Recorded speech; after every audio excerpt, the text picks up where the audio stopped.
High, আপনারা সবাই কেমন আছেন? আজকে আমি বরবটি ভাজি করব নাগামরিচ দিয়ে। তো আপনারা চাইলে এভাবে করতে পারেন।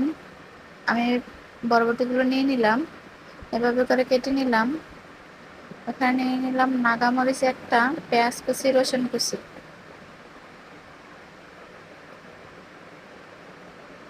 তো কড়াইতে তেল দিয়ে দিলাম।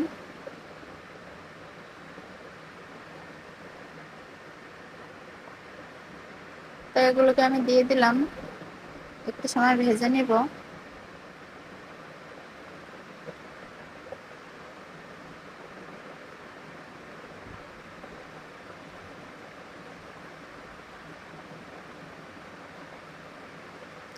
দিয়ে দেব পরিমাণ মতো হলুদের গুঁড়া, লবণ। এটাকে ভালোভাবে নেড়ে চেড়ে